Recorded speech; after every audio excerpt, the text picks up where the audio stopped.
the ratio of a specific charge of a proton and an alpha particle। पूछ रहा है कि ratio of specific charge, charge बटा mass ratio होता है स्पेसिफिक चार्ज, ठीक है ना। Ratio of specific charge of A proton and alpha particle. Alpha particle किसको बोलते हैं? अल्फा पार्टिकल पॉजिटिव चार्ज था कि नेगेटिव? पॉजिटिव चार्ज होता है। अल्फा पार्टिकल बोलते हैं किसको है? हीलियम 2+ को, ठीक है। तो इसमें एक्चुअली में होगा क्या? 2 प्रोटॉन होगा ना। हम लोग को निकालना क्या है? Ratio of specific charge. तो स्पेसिफिक चार्ज रेशियो, ठीक, चार्ज रेशियो ऑफ प्रोटॉन बटा specific charge ratio of H helium 2+ या फिर अल्फा पार्टिकल उसी को बोलते हैं ना। तो ए हो जाएगा 1 प्रोटॉन बटा ए हो जाएगा 2 प्रोटॉन। एक्चुअली में चार्ज बटा तुम्हारा मास होता है। तो इस प्रोटॉन के लिए चार्ज बटा मास क्या लिखोगे? चार्ज अगर मान लो कि 1 कूलम है तो मास कितना हो जाएगा? एम होगा इसका मास। चार्ज अगर क्यू ले लेंगे तो मास एम लेंगे। इसमें चार्ज अगर लोगे 2p है ना, तो 2p लेना पड़ेगा, 2 प्रोटॉन है तो। और मास कितना लेना पड़ेगा? मास 2 गुना लेना पड़ेगा, क्योंकि न्यूट्रॉन भी इसमें 2 आ जाएगा ना। जब हीलियम 2+ की बात कर रहे हैं तो इसमें 2 प्रोटॉन होगा, 2 न्यूट्रॉन होगा, तो मास उसका 4 यूनिट हो जाएगा। चार्ज भले 2 ही यूनिट होगा, मास 4 यूनिट हो जाएगा। चार्ज बटा मास का रेशियो। तो इसको कर लो, कितना आ रहा है? Q बटा एम इंटू 4m बटा 2Q। यहाँ से m से m कैंसिल होगा, Q से Q कैंसिल होगा, 4 बटा 2, 2:1 आ रहा है। ऊपर एक प्रोटॉन लेना था, प्रोटॉन ही हम लोग ऊपर में लिए, ए वाला आंसर हो गया। हाँ, चार्ज को हम लोग क्यों लिए हैं? मास को m से रिप्रेजेंट कर रहे हैं। और जैसे ही हीलियम की बात आएगा तो उसमें चार्ज 2Q हो जाएगा, है ना, क्योंकि 2 प्रोटॉन है तो 2 ऐसा चार्ज। देखो तो सेकंड नंबर क्वेश्चन एक बार रीड करो। If Rutherford perform his experiment using beta रे, किस रे को लेकर 2 लोग एक्सपेरिमेंट किया था? अल्फा रे था ना। अल्फा रे मतलब कि उसमें पॉजिटिव चार्ज, 2 पॉजिटिव चार्ज है ना। यहाँ पर बोल रहा है कि अगर वो एक्सपेरिमेंट बीटा रे को लेकर किया हुआ होता तब क्या होता? What would have been he observed his observation. वो क्या ऑब्जर्व किया हुआ होता अगर बीटा रे को लेकर के करता? तो एक्चुअली बीटा रे जो होता है ना, निगेटिव रेज होता है, काफी हल्का होता है। जैसे उस पर पॉजिटिव चार्ज था ना, इस पर क्या होगा? निगेटिव चार्ज होगा। निगेटिव चार्ज होगा तो इसका मास भी काफी कम होगा, है ना। तो एक्चुअली वो जो किया था ना, यहाँ पर 2 टाइप का क्वेश्चन पूछा जाता है। एक तो ये पूछा जाता है कि बीटा रे को लेकर करेगा तो क्या होगा, और दूसरा तो ये पूछा जाता है ना कि अल्फा रे लेकर के ही करेगा। पर वहां पर जो गोल्ड फॉइल लिया था ना, जनरली या तो गोल्ड फॉइल या फिर प्लेटिनम फॉइल लेकर किया जाता है। और गोल्ड और प्लेटिनम दोनों ही एलिमेंट काफी ज्यादा भारी होता है, मतलब उनका जो न्यूक्लियस होता है ना काफी हैवी होता है, प्रोटॉन की संख्या काफी ज्यादा होता है। तो वो पूछता है कि अगर वहां पर एल्युमिनियम फॉइल लेकर के हम लोग करते या फिर कोई भी हल्का एलिमेंट लेकर करते तब क्या ऑब्जर्वेशन देखने को मिलता। तो देखो, अगर पहले हम उसका बात करें, अगर हम लोग कोई हल्का फॉइल ले लेंगे ना, एल्युमिनियम फॉइल लिए होते हैं ना, तो उसका न्यूक्लियस जो होता है ना काफी ज्यादा हल्का होता। इधर से अल्फा पार्टिकल काफी ज्यादा भारी है, जाता जाकर टकराने के बाद बहुत कम चांसेस था ना कि वो वहां से डिफ्लेक्ट होता। हो सकता है कि उसके न्यूक्लियस को लेकर के और साथ में निकल जाए बाहर, है ना। तो वहां पर ये प्रॉब्लम देखने को मिलता। और यहाँ पर अगर मान लो कि बीटा रेज लेकर कर रहा है, तो यहाँ पर देख लो क्या क्या दिया है। Must part of the beta article would have pass undeflected. ये तो निगेटिव चार्ज है ना, तो निगेटिव चार्ज है लेकिन खाली स्पेस तो उतना ही रहेगा, है ना। तो ज्यादातर क्या होगा? बिना डिफ्लेक्ट हुए पास कर जाएगा। तो ये तो सही लिखा हुआ है ना। Must part of beta particle would have pass undeflected, बिना डिफ्लेक्ट हुए बहुत सारा बीटा रेज जो है ना सीधा निकल जाएगा। तो वो निकल जाएगा, तुम इलेक्ट्रॉन उसमें अंदर डालो चाहे प्रोटॉन, मैक्सिमम स्पेस जब जब खाली है तो अल्फा रे हो या फिर बीटा रे हो, दोनों का दोनों मैक्सिमम बिना डिफ्लेक्ट हुए बाहर निकल जाएगा। यहाँ पर अंदर सिर्फ यही देखने को मिलेगा ना कि बीच में जहाँ पर न्यूक्लियस था ना, बीच में न्यूक्लियस था, पॉजिटिव चार्ज था, यहाँ पर अल्फा रे गया था ना, तो टकरा के तो वापस लौट गया था, मतलब वहां से रिफ्लेक्शन हो गया था। और यहाँ पर बीटा रे जाएगा ना तो यहीं पर चिपक जाएगा, वापस नहीं आएगा। वही एक फर्क देखने को मिलेगा। A sharply defined pencil of beta ray, बोल रहा है कि बीटा रे अगर है शार्पली डिफाइंड मतलब पेंसिल ले रहे हैं, प्रोड्यूस्ड बाय पासिंग द रे थ्रू पिन होल। अगर इसको हम एक पिन होल से पास करवा देना इस रे को, तो पिन होल से पास करवाने से क्या होगा, और ये बिल्कुल पतला हो जाएगा, कंसंट्रेटेड हो जाएगा, क्लियर हम लोग को दिखाई देगा, वो पता चलेगा कि उसके साथ हो क्या रहा है। बिकम मोर फोकस, ज़्यादा फोकस हो जाएगा, ये भी सही लिखा हुआ है। After passing through the metal foil, तो इसमें तो कोई दिक्कत नहीं है, ये बोल रहा है कि बस अगर मोटा रे है ना, तो अगर पिन वाला पतला, मतलब जो पिन के लायक, मतलब पिन होल टाइप का पतला सा होल है उसमें से, और उसमें से अगर हम पास करवाएंगे ना, तो वो ज़्यादा फोकस्ड हो जाएगा, ज़्यादा कंसंट्रेटेड हो जाएगा। तो ये तो कोई नया चीज़ नहीं बोल रहा है। सी वाला बोल रहा है कि a very few beta particle would had been completely absorbed, बोल रहा है कि कुछ जो बीटा पार्टिकल है ना वो कम्प्लीटली एब्जॉर्ब हो जाएंगे। बोल रहा है कि बहुत कम वैसा होगा, ऐसा ही बोल रहा है, बहुत कम होगा, क्योंकि न्यूक्लियस तो बहुत छोटा है ना, तो बहुत कम मात्रा में ये जो बीटा पार्टिकल है ना उसके द्वारा एब्जॉर्ब कर लिए जाएंगे। तो इसमें क्या हुआ, सारा का सारा ट्रू हो गया, सही हो गया, ठीक है ना। तो ये पूछता है, और जो दूसरा पूछता है देखते हैं, अगर वो भी होगा तो वो भी इसी में हो जाएगा। ये 3 नंबर ए वाला वही है ना। बोल रहा है कि in Rutherford experiment generally the thin foil of heavy atom like gold और प्लेटिनम, गोल्ड और प्लेटिनम का जनरली लिया जाता है। If the thin foil of light observed from the light atom like aluminum etc is used, what difference would be observed from the above result। तो वही question बोल रहा है कि अगर एल्यूमिनियम फॉइल लेंगे तो क्या देखने को मिलेगा। तो इसमें ऑप्शन देख लो सारा, all the alpha particle pass through without the much effect, बोल रहा है कि मैक्सिमम बिना कोई इफेक्ट के पास कर जाएगा, तो ये तो पास होना ही है, वो तो मतलब जनरली हैवी, ठीक है। पहला वाला तो मतलब क्या है, all the alpha particle pass through without the much effect, सही है ना पहला वाला। The number of alpha particle deflected back become half, half मतलब कम हो जाएगा, एग्जैक्ट हाफ कैसे बोलेंगे, है ना, कम हो जाएगा। The number of alpha particle deflected increase, नहीं ये भी गलत हो गया, ये भी तो गलत है, ये भी गलत है। The result are same in both the case, ये भी तीनों गलत है, बी सी डी, ए वाला सिर्फ सही हो गया। हाफ एग्जैक्ट हाफ कैसे बोलेंगे कि आधा हो जाएगा। बोल रहा है कोई भी मतलब फाइल लो, गोल्ड लो चाहे एल्यूमिनियम लो, सेम रिजल्ट होगा, वो भी गलत हो गया। बी वाला, डी वाला में बोल रहा है ना कि तुम एल्यूमिनियम लो चाहे गोल्ड लो, सेम रिजल्ट देखने को मिलेगा, ये तो गलत हो गया ना, सेम रिजल्ट नहीं देखने को मिल रहा है, डिफ्लेक्शन कम हो जाएगा। भारी एटम है ना, और हल्का, उधर से न्यूक्लियस तुम हल्का रख रहे हो, तो उसको साथ में लेकर के चले जाएगा, डिफ्लेक्ट थोड़ी होगा, वो सीधा निकल जाएगा, है ना। हो गया ना ये, नेक्स्ट वाला भेज दिया। An element with mass number 81 contain इतना percent more neutron as compare to proton, ये सोल्व कर सकते हो खुद से। An element with mass number 81, mass number 81 है, तो मास नंबर क्या क्या हो गया, न्यूट्रॉन प्लस प्रोटॉन हो जाएगा, है ना। इसमें बोल रहा है इतना परसेंट मोर न्यूट्रॉन, न्यूट्रॉन की संख्या 31% ज़्यादा है। अगर प्रोटॉन एक्स होगा तो एक कितना हो जाएगा, एक्स प्लस एक्स का 18%, 38%, 31.7%, है ना। अगर इतना प्रोटॉन होगा तो इतना क्या हो जाएगा, न्यूट्रॉन हो जाएगा, और दोनों मिलाकर कितना होना चाहिए, 81 होना चाहिए। निकाल लो वैल्यू एक्स का, एक्स अगर कॉमन ले लेंगे, 1 plus 31.7/100 is equal to 81, X 2 plus 0.0317, देखो तो कितना आ रहा है सोल्व करके, 86 मतलब 40 के आसपास में है, कोई ऑप्शन 34 दिया हुआ है।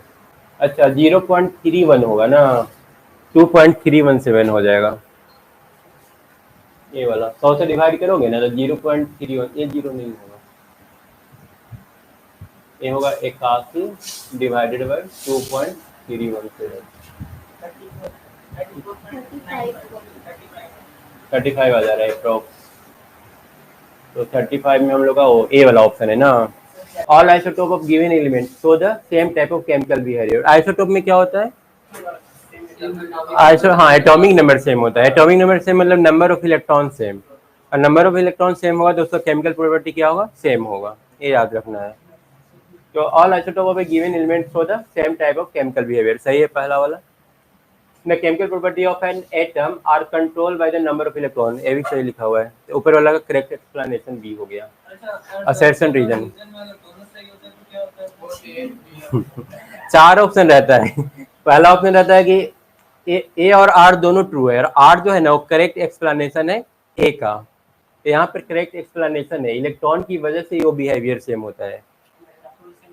हाँ इलेक्ट्रॉन अगर सेम रहेगा ना तो उसका बिहेवियर बिल्कुल सेम रहेगा।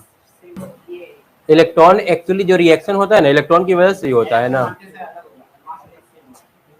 देखो हम बता रहे, जो रिएक्शन जो भी होता है ना, इलेक्ट्रॉन की वजह से ही होता है, इलेक्ट्रॉन ट्रांसफर होता है। तो अगर इक्वल इलेक्ट्रॉन है तो इक्वल इलेक्ट्रॉन ही ट्रांसफर होगा, तो उसका केमिकल बिहेवियर कैसा होगा, सेम होगा। देखो वेवलेंथ जो होता है ना, एक कंप्लीट यहाँ से लेकर के यहाँ तक ये पूरा लैम्डा कहलाता है। तो 1 2 3 4 गुना 4 से मल्टीप्लाई कर दो, डी ऑप्शन हो जाएगा। एनर्जी ऑफ फोटोन कितना होता है, एच इंटू न्यू ना, और न्यू बराबर क्या होता है, H into C by lambda. ये फॉर्मूला याद रखना। ये एक फोटोन का एनर्जी होता है, मतलब लाइट ऊपर से आ रहा है ना, तो एक पैकेट के रूप में आ रहा है ना, छोटा छोटा पैकेट होता है एनर्जी का। वो पैकेट जब गिरता है ना किसी मेटल पर, तो उसका जो एनर्जी होता है ना, वहाँ पर जो इलेक्ट्रॉन है ना उसको ट्रांसफर हो जाता है। तो वो गिरता है ना वहाँ पर, तो वो क्या करता है, अपना एनर्जी देता है वहाँ के इलेक्ट्रॉन को। वहाँ पर इलेक्ट्रॉन क्या करता है ना कि कुछ एनर्जी तो वेस्ट हो जाता है वहाँ से निकलने में उसको, तो कुछ एनर्जी वहाँ पर वेस्ट हो जाएगा, और बाकी का जो एनर्जी बचा ना, वो उसको ले करके हाफ mv² काइनेटिक एनर्जी पकड़ करके और बाहर निकल जाता है। मतलब कि एच न्यू जो टोटल होगा ना, एच न्यू ए बराबर होता है H nu naught or plus half mv²। मतलब इतना तो एब्जॉर्ब कर लेगा इलेक्ट्रॉन को निकालने में, और बाकी जो बचा एनर्जी उसमें भी स्पीड से भागेगा। तो टोटल काइनेटिक एनर्जी इतना हाफ mv², इतना इलेक्ट्रॉन को निकलने में, और ये टोटल एक फोटोन का एनर्जी होता है ना। एक डी ब्रोगली वाला फार्मूला क्या था, डी ब्रोगली लैम्डा के बारे में बताया था कि वेवलेंथ जो होता है ना, अगर हम कोई पार्टिकल भी बाहर फेंक रहे हैं ना, तो उस पार्टिकल के अंदर वेवलेंथ होता है। बॉल वगैरह भी फेंकेंगे तो उस बॉल का वेवलेंथ होगा। तो ये क्या बताया था, h/m बताया था। ये फार्मूला भी हम लोग को याद रखना है, ठीक है। और क्या क्या फार्मूला पढ़े थे, रेडियस वगैरह का, रेडियस, वेलोसिटी और एनर्जी। एनर्जी वाला फार्मूला क्या था, एनर्जी एक तो रेडियस था और एक तो वेलोसिटी था। वेलोसिटी किसके प्रोपोर्शनल था, रेडियस किसके प्रोपोर्शनल था,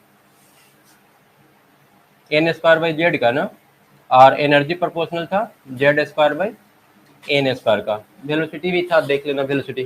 फार्मूला वाला बुक है तुम लोग के पास, फार्मूला वाला बुक निकाल लो ना अगर है तो, क्योंकि उससे तुमको सॉल्व करने में हेल्प मिलेगा। फार्मूला नंबर तुम लोग देख लो, एक वाला भी यूज करवे करेंगे, एम बराबर NH/2 पाई। रेडियस वाला हो गया डायरेक्टली प्रोपोर्शनल टू n²/z, वो भी यूज करेंगे आज। तीसरा है एनर्जी वाला z²/n², वो भी यूज करेंगे। उसके बाद चौथा नंबर ई बराबर एच न्यू बराबर एस सी में लैम्डा। हाँ 12th का दिया हुआ है, लेकिन अभी तो एटॉमिक स्ट्रक्चर सिर्फ 11th का है। फार्मूला सारा 11 12 दोनों का है, ठीक है ना। उसके बाद 1/λ का, ठीक है, वेव नंबर का फार्मूला दिया हुआ है, वो भी हम लोग यूज करेंगे। वेव नंबर 5 नंबर वाला। छठा है हाफ mv² जो अभी हम लिखे 6 नंबर, उसका भी यूज करने वाले हैं। डी ब्रोगली वाला भी यूज करेंगे। 8 9 का आज पता नहीं यूज होगा कि नहीं, लेकिन 7 तक आज हम लोग यूज करने वाले हैं। अब तुम लोग को यही सातों फार्मूला का यूज करके सारा क्वेश्चन सोल्व करना है। अब यहाँ पर एक बार देखो इसमें कौन सा फार्मूला लगेगा। Neon gas is generally used in sign board. Sign board में नियॉन गैस यूज होता है। यूज क्यों होता है, तो नियॉन गैस से ऐसा वेवलेंथ निकलता है ना जो मतलब दूर तक जाता है। वेवलेंथ उसका बड़ा होता है, हाई होता है, तो हाई होता है तो दूर से भी दिखाई देगा, तो गैस हम लोग यूज करते हैं। इफ इट इमिट्स स्ट्रांगली इतना नैनोमीटर, ठीक है, इससे जो रेडिएशन निकलेगा उसका वेवलेंथ कितना होगा, 616 नैनोमीटर होगा। तो calculate the frequency of emission, ठीक है। लैम्डा दिया हुआ है, फ्रीक्वेंसी निकालना है। लैम्डा कितना दिया हुआ है, 616 नैनोमीटर, और फ्रीक्वेंसी न्यू का वैल्यू पूछा है क्या होगा।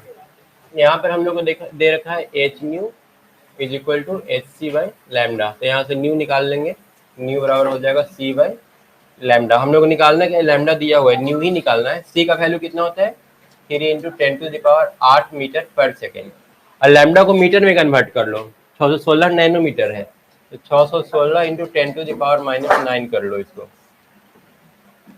तो ए बच जाएगा 3 × 10⁻17/616।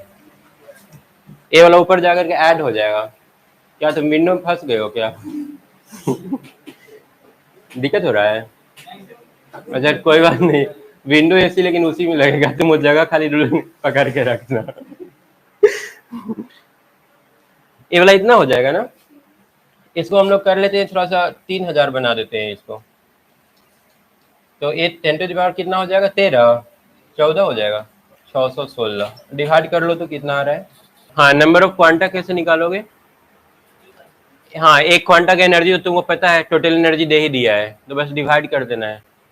तो पहले एक क्वांटा का एनर्जी निकाल लो h इंटू न्यू करके। नहीं, ये एक फोटोन का एनर्जी होता है, E बराबर h इंटू न्यू जो होगा ना, एक फोटोन का एनर्जी होगा। कितना है h का वैल्यू बताओ तो? 6 माइनस 32 इंटू इंटू न्यू का वैल्यू कितना आया था? 4.9 बस इंटू 14। इन दोनों को मल्टीप्लाई करेंगे ना तो एक फोटोन का एनर्जी होगा। और टोटल एनर्जी यहाँ पर दे रखा है कितना जूल? 2 जूल दिया हुआ था ना, 2 जूल टोटल दिया हुआ है। तो हम लोग नंबर ऑफ फोटोन निकालने के लिए number of photon is equal to हम लोग कर लेंगे एच न्यू, 2 जूल 2 जूल बटा एच न्यू। ये वाला कितना आ जाएगा? ये दोनों मल्टीप्लाई करो तो 32.4, ये -20 आ जाएगा। तो अब हम लोग को 2 बटा इतना करना है, 2 डिवाइडेड बाई 32.4, ऊपर लिख दे क्या 10⁻20, ऐसे लिख सकते हैं ना, माइनस है तो ऊपर जाके प्लस हो गया। अब यहाँ से इसको थोड़ा सा और मॉडिफाई कर लो, 2 को कर दो 200 बटा 32.4 इंटू 10⁻, कितना, इसमें से 2 जीरो हटा लिए ना, 18 कितना दिया है ऑप्शन में? 18 की टर्म में है ना। अब 200 बटा 32 कर लो, कितना आएगा? 6 बार में कट रहा है, 6.2 ये वाला आएगा क्या? 6.2 इंटू 10⁻18 आ रहा है ना, 6.17, ठीक है वो 6.2 अप्रॉक्स। देखो तो threshold frequency is the minimum frequency, ये थ्रेशोल्ड फ्रीक्वेंसी का डिफिनेशन दिया है। Minimum frequency which a photon must process to eject the electron from a metal, मतलब मिनिमम एनर्जी रिक्वायर्ड टू, मतलब इलेक्ट्रॉन को निकालने के लिए किसी मेटल से मिनिमम जो फ्रीक्वेंसी चाहिए ना, उसको हम लोग क्या बोलेंगे? थ्रेशोल्ड फ्रीक्वेंसी बोलेंगे। हाँ, इससे अगर कम रहेगा ना तो इलेक्ट्रॉन फिर रिजेक्ट निकलेगा नहीं। उसके बाद आगे क्या दे रखा है? It is different for different metal, अलग अलग मेटल के लिए अलग अलग थ्रेशोल्ड फ्रीक्वेंसी होगा। When a photon of frequency इतना was allowed to heat a metal surface, इसका फ्रीक्वेंसी दे रखा है कि ये जो है ना एक मेटल सरफेस को हीट कर रहा है, एन इलेक्ट्रॉन हैविंग इतना joule of kinetic energy was emitted, और इससे क्या होता है? एक इलेक्ट्रॉन निकलता है और उसका काइनेटिक एनर्जी कितना रहता है? 1.988 इन 10⁻⁻19। If a photon with a wavelength equal to इतना hits the metal, अब बोल रहा है ना कि हम एक दूसरा फोटोन ले रहे हैं जिसका वेवलेंथ दे रखा है 600 नैनोमीटर, ए अगर उस मेटल सरफेस को हीट करता है तो उससे इलेक्ट्रॉन निकलेगा कि नहीं निकलेगा? देखो सबसे पहले जो ऊपर वाला जो इन्फॉर्मेशन दिया हुआ है ना उसका यूज करते हैं। ये बोल रहा है कि हम ये जो सेंड किया था ना फोटोन, उसका फ्रीक्वेंसी कितना था? 1.0 इंटू 10⁻, इतना, मतलब कि H nu is equal to कितना होता है? एच न्यू नॉट और प्लस हाफ mv², है ना। इतना एनर्जी दे करके वो फोटोन को भेजा था, फोटोन को भेजा एनर्जी दे करके, तो इसमें से इलेक्ट्रॉन निकला, निकलने के लिए कुछ एनर्जी ऑब्जॉर्व किया होगा, और उसके बाद उस बाहर जब निकला ना तो उसका काइनेटिक एनर्जी इतना था। मतलब हम लोग को एक चीज दे रखा है, एक चीज लगभग पता ही है ना, क्योंकि फ्रीक्वेंसी दे रखा है, एच को हम लोग खुद से ले ही लेंगे, ये वाला एच हम लोग खुद से ले ही लेंगे, तो हम लोग को एक कट ऑफ फ्रीक्वेंसी जो है ना या थ्रेशोल्ड फ्रीक्वेंसी जो है ना वो हम लोग को पता चल जाएगा। मतलब कि इस फ्रीक्वेंसी से अगर हम लोग फोटोन को भेजते हैं तो उसमें से इलेक्ट्रॉन निकल जाएगा। तो हम लोग क्या करेंगे ना कि पहले इस फ्रीक्वेंसी को निकाल लेंगे कि निकलने के लिए मिनिमम उसको कितना फ्रीक्वेंसी चाहिए, और सेकंड वाला जो फोटोन है ना उसका लैम्डा दे रखा है, तो लैम्डा का यूज करके, लैम्डा और सी का यूज करके इसका भी हम लोग फ्रीक्वेंसी निकाल लेंगे। अगर ये फ्रीक्वेंसी इससे ज़्यादा होगा तो इलेक्ट्रॉन निकलेगा, नहीं तो नहीं निकलेगा। यही कंसेप्ट है ना पूरा, ऐ समझ में। यहाँ पर देखो एक मेटल है, ठीक है ना, और फोटोन यहाँ पर 2 ठो है। पहला फोटोन जो है उसका फ्रीक्वेंसी दे रखा है 1 इंटू 10⁻15 पर सेकेंड, ठीक है ना। इस फ्रीक्वेंसी से जब उस फोटोन को भेज रहा है ना तो एकदम 100% इलेक्ट्रॉन निकल रहा है, निकलने के बाद काइनेटिक एनर्जी के साथ वो बाहर जा रहा है, ठीक है। अब बोल रहा है कि हम एक दूसरा फोटोन इस पर डालते हैं, उस फोटोन का लैम्डा दे रखा है, वेवलेंथ कितना दे रखा है? 1.988 इंटू 10⁻⁻19। बोल रहे कि इस वेवलेंथ के फोटोन को अगर हम लोग इसी मेटल पर मारते हैं तो क्या उससे इलेक्ट्रॉन निकलेगा? निकलेगा कि नहीं निकलेगा। तो हम लोग को करना क्या होगा, इलेक्ट्रॉन निकलेगा कि नहीं निकलेगा वो पूरी तरह से डिपेंड करता है थ्रेशोल्ड फ्रीक्वेंसी पर। तो हम लोग को पता करना होगा कि इस मेटल का थ्रेशोल्ड फ्रीक्वेंसी क्या है। तो वो तो हम लोग इस फार्मूला से थ्रेशोल्ड फ्रीक्वेंसी निकाल लेंगे, ठीक है। और ये जो लैम्डा दे रखा है ना, इससे एक तो हम लोग फ्रीक्वेंसी निकालेंगे, न्यू निकालेंगे, वो देखेंगे कितना आ रहा है। अगर ए न्यू इससे बड़ा होगा तो हम लोग बोलेंगे कि इलेक्ट्रॉन बाहर निकल जाएगा ना। तो पहले हम लोग इसको सॉल्व करके न्यू नोट निकालने की कोशिश करते हैं। फर्स्ट पार्ट पहले करते हैं, उसके बाद सेकंड पार्ट करते हैं। तो पहला फोटोन के लिए हम लोग पहले काम करेंगे। तो चलो उसका स्टार्ट करते हैं। इंटू 10⁻⁻34 फ्रीक्वेंसी कितना है, ए वाला है ना, 10⁻15 इतना इज इक्वल टू, फिर से ले लो 6.62 इंटू 10⁻⁻34 इंटू ए हम लोग को नहीं पता है, निकालना है। और प्लस काइनेटिक एनर्जी कितना दे रखा है, नहीं काइनेटिक एनर्जी ए दे रखा था 1 पॉइंट, लैम्डा का वैल्यू कुछ और है, लैम्डा का वैल्यू 600 है। काइनेटिक एनर्जी कितना दे रखा है 1.988 इंटू 10⁻⁻19, ठीक है। इसको इस तरफ लेकर के आते हैं, 6.62 इंटू 10⁻⁻34 कॉमन लेते हैं तो 10⁻15 minus nu naught is equal to आ जाएगा 1.988 इंटू 10⁻⁻19 या 10⁻15 minus nu naught is equal to 1.988 into 10⁻⁻19 बटा 6.62 इंटू 10⁻⁻34। ये वाला ऊपर लेके जाएंगे तो 1.988 इंटू 10⁻19 प्लस 34 कितना हो जाएगा 15। ये वाला ऊपर जगह पॉजिटिव हो जाएगा ना, 15 हो जाएगा यहाँ पर। और नीचे में 6.62 ना कितना 0.3 इंटू 10⁻15 आ गया। तो ये आ गया 10⁻15 माइनस वाला इधर आके माइनस होगा 0.3 into 10⁻15 is equal to nu naught. अब 10⁻15 कॉमन ले लो तो 1 minus 0.3 is equal to nu naught. यहाँ से न्यू नॉट निकल जाएगा ना 0.7 इंटू 10⁻15 ये न्यू नॉट का वैल्यू आया। और उसके बाद ये लैम्डा का वैल्यू दिया हुआ है ना, लैम्डा का वैल्यू 600 दिया हुआ है दूसरा वाला फोटोन का। Lambda is equal to 600 into 10⁻⁻9 metre. तो यहाँ से हम लोग क्या निकालना है, न्यू निकालना है ना।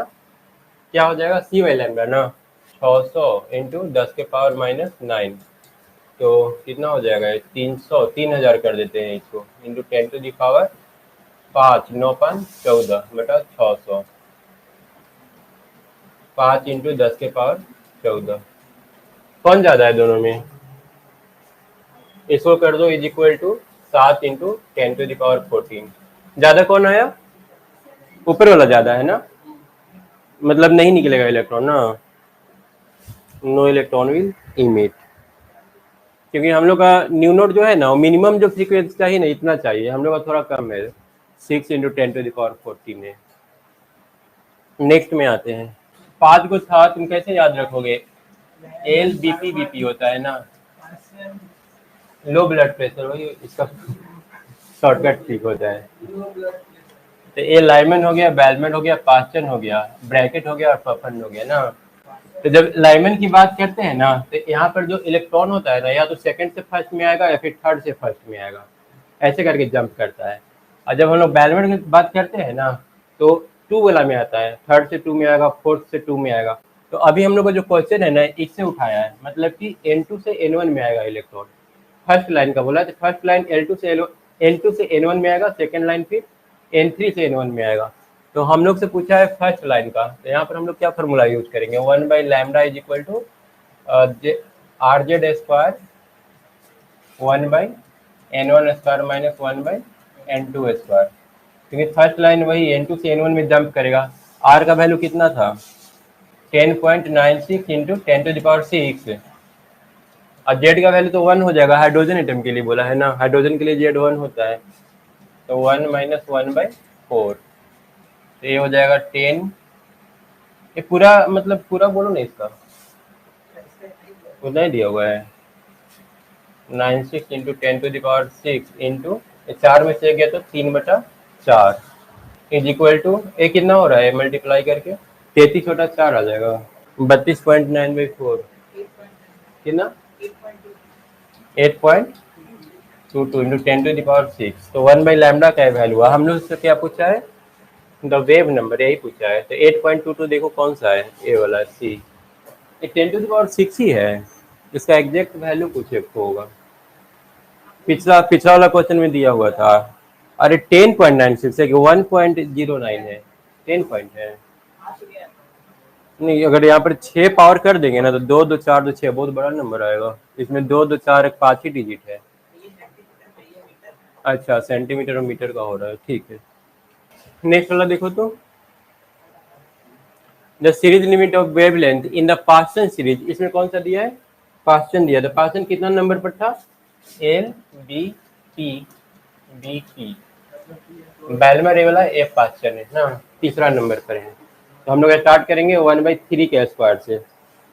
The series limit of wavelength in the Paschen series, series limit मतलब मिनिमम वेवलेंथ और मैक्सिमम वेवलेंथ क्या होगा, ए इसमें हम लोग को पता करना है। फार्मूला क्या लगाओगे, 1/λ is equal to R Z square 1/n1 square minus 1/n2 square. तो कौन सा, ये तो नहीं दिया है कि कौन सा मतलब एटम है, हम आर रहने देते हैं, जेड स्क्वायर रहने देते हैं। The series limit of wavelength in the Paschen of helium दिया है, हीलियम के लिए जेड का वैल्यू कितना हो जाएगा, 2 ना। तो आर इंटू 4, और यहाँ पर 1 कितना से स्टार्ट करोगे, 3 से करोगे ना, क्योंकि 3 से चौथा पांचवा छठा ऐसे करके जाएगा अगर हम लोग का तीसरा नंबर वाला दिया है तो 3 का स्क्वायर माइनस मिनिमम चौथा वाला में जाएगा, एक तो इसको सॉल्व करना होगा, और मैक्सिमम कितना में जाएगा, इन्फिनाइट नंबर में। तो दोनों से एक एक लैम्डा का वैल्यू आएगा, वही इसका लिमिट होगा। एक तो इसको सॉल्व करना है, ये 1/λ1 देगा, और एक 1/λ2 देगा, वो होगा आर इंटू 4 1/3 का स्क्वायर माइनस 1/∞ का स्क्वायर। दोनों को देखो कितना कितना आ रहा है, ये वाला कितना आएगा, आर का वैल्यू कितना था, 10.96 इंटू 10⁶ इंटू 4, और ए 1/9 माइनस 1/16, 10.96 10⁶ इंटू 4। तो 16 में से 9 गया तो 7, 7/16 इंटू 9 हो जाएगा ना। ये देखो तो कितना आ रहा है, कट तो नहीं रहा है कुछ भी, 4। तो 10.96 इंटू 7 डिवाइडेड बाई 36 इंटू 10⁶। ये वाला मल्टीप्लाई और डिवाइड करो कितना आ रहा है, लैम्डा ए होता है 1 इधर से होता है, ऐसे होता है।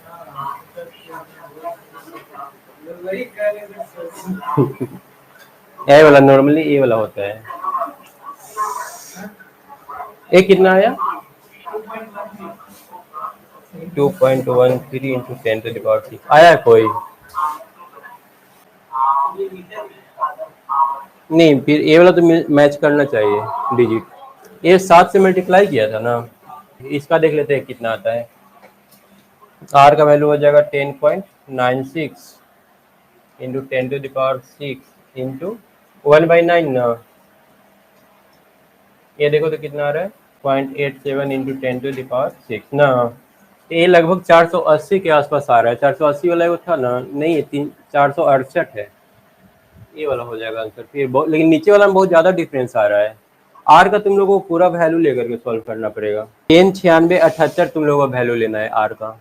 ये वाला देखो तो, calculate the energy and frequency of the radiation emitted when electron jump from n = 3 to n = 2 ना, 3 से 2 में जंप कर रहा है। तो क्वेश्चन एक ही टाइप का है ना,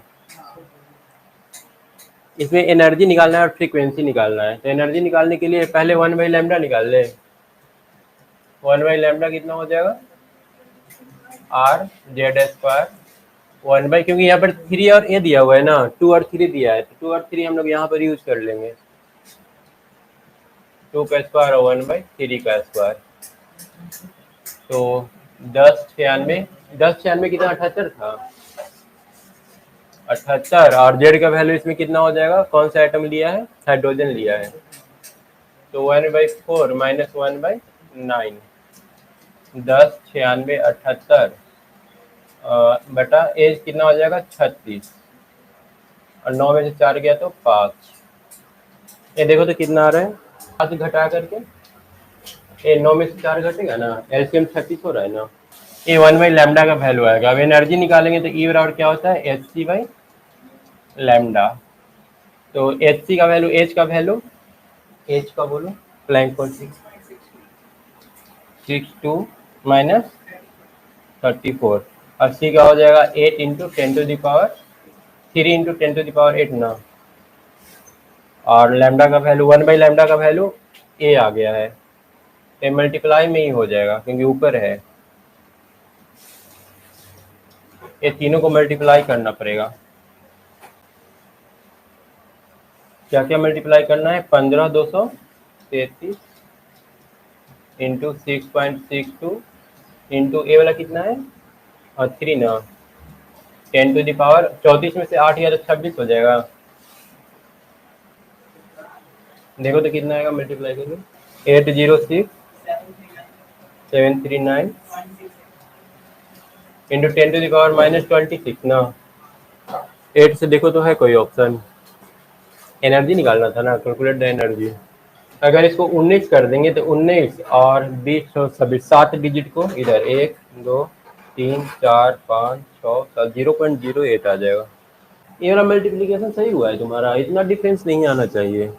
कितना आ रहा है, आ रहा है ना, वही इतना नहीं होना चाहिए। कितना, 302.528 इंटू 10⁻⁻26। अब इसमें से 1 2 3 4 5 डिजिट अगर इधर ले जाएंगे ना, तो ये वाला जो 26 है ना वो चेंज हो जाएगा, 26 में से 21 हो जाएगा ना, हालांकि 19 आना चाहिए। हाँ 7 डिजिट ले जाना पड़ेगा, तो 2 डिजिट क्यों गड़बड़ हो रहा है, यूनिट उसमें कुछ लिखा भी नहीं ना, यूनिट पे कुछ पता, वही हो सकता है, वही यूनिट का कुछ इधर उधर हो जाएगा। अच्छा यहाँ से मान लो कि ठीक है एनर्जी निकल गया, एनर्जी निकालने के बाद क्या निकालना है, फ्रीक्वेंसी निकालना है। फ्रीक्वेंसी कैसे निकालोगे, फ्रीक्वेंसी क्या होता है, न्यू बराबर C/लैम्डा, C/लैम्डा ना, तो C हम लोग को पता है 3 इंटू 10⁸, और लैम्डा का वैल्यू ये वाला हम लोग ले लेंगे 15233.05। देखो तो मल्टीप्लाई करके इतना और इतना 45699 इंटू 10⁸, मतलब इसको हम पॉइंट को 1 2 3 4 डिजिट लेके आएंगे, तो 4.57 इंटू 10⁻12, वही 2 का यहाँ पर भी फर्क आ रहा है, ठीक है ना, 4.57 यहाँ पर है, इसमें भी है और इसमें भी है, ए वाला ही हो जाएगा ना, सी वाला। नहीं तो फिर हो सकता है यहीं पर फॉल्ट हो कुछ यहाँ पर, लेकिन नहीं दोनों में आ रहा है ना, हाँ वही कुछ होगा। नेक्स्ट में चले ना, इसको लेना है फोटो। 13 नंबर देखो तो, the radius of hydrogen atom in the ground state is इतना, रेडियस दे दिया है हाइड्रोजन एटम का, तो लिथियम एटम का क्या होगा, रेडियस का फॉर्मूला क्या था, आर डायरेक्टली प्रोपोर्शनल था RN² का, R1/R2 हो जाएगा बराबर तो N1² इंटू, इन डायरेक्टली हो रहा है ना, R2 करेंगे तो यहाँ पर N Z ऊपर चला जाएगा, Z2/N2², ऐसे हो जाएगा ना डिवाइड करने पर। अब इसमें दे रखा है कि the radius of hydrogen atom in the ground state is इतना, मतलब R1 का वैल्यू दे रखा है, R1 0.53, R2 निकालना है, N1 1, Z1 1, Z2 लिथियम का 3 है ना एटॉमिक नंबर, और N2 कितना हो जाएगा 3, लिथियम 2+ बोला है, मतलब 2 इलेक्ट्रॉन निकलने के बाद तो फर्स्ट ही वाला हो जाएगा ना। ये हो जाएगा कितना, 3 ना। तो R2 कितना हो जाएगा, ये आ गया 0.53/R2। तो R2 बराबर 3R2 बराबर इतना, तो 0.53/3 कितना आ रहा है, 17, 0.17 आ जाएगा, डी वाला ना। ये रेडियस किसका पूछा था, लिथियम 2+ ना, मतलब 2 इलेक्ट्रॉन निकल गया है तो पहला इलेक्ट्रॉन का, तो एन का वैल्यू इसके लिए भी 1 ही यूज करना पड़ेगा और उसके लिए भी 1 ही, क्योंकि वो भी ग्राउंड स्टेट भी है, radius of hydrogen atom in the ground state. तो दोनों के लिए एन का वैल्यू 1 ही हो जाएगा। एन का वैल्यू, एन का मतलब ऑर्बिट होता है, तो लिथियम का 2 इलेक्ट्रॉन निकलने के बाद फर्स्ट ऑर्बिट का ही रेडियस पता कर सकते हैं। यहाँ पर देख रहे हो, मतलब हाइड्रोजन का जो रेडियस है ना और लिथियम का रेडियस छोटा है हाइड्रोजन के रेडियस से। ऐसा क्यों, यहाँ पर हाइड्रोजन होता है, इधर हीलियम होता है ना सबसे लास्ट में पीरियोडिक टेबल में, यहाँ पर फिर लिथियम होता है ना, उसके बाद सोडियम पोटेशियम शुरू हो जाता है। मतलब इस तरह से कहने का मतलब कि जैसे जैसे हम लोग नीचे जाएंगे ना, रेडियस क्या होगा, छोटा होता चला जाएगा। ऐसा क्यों हो रहा है, देखो जब हाइड्रोजन की बात करेंगे ना तो यहाँ पर एक तो प्रोटॉन है और एक तो इलेक्ट्रॉन है यहाँ पर, ठीक है। जब लिथियम की बात करेंगे ना तो यहाँ पर 3 प्रोटॉन होगा और यहाँ पर 1 इलेक्ट्रॉन ना। अट्रैक्शन ज़्यादा किस में होगा, इसमें ना, इसलिए वाला थोड़ा सा छोटा हो गया है। तो मतलब कि ऊपर से नीचे लेकिन जाते हैं तो बढ़ता है शायद।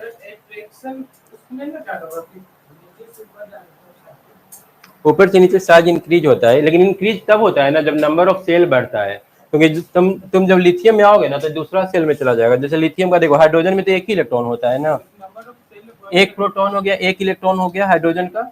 जब लिथियम की बात करते हैं ना तो यहाँ पर ठीक है, प्रोटॉन 3 गो हो गया, तो इसमें 2 सेल होता है, पहला में 2 इलेक्ट्रॉन और दूसरा में 1 इलेक्ट्रॉन।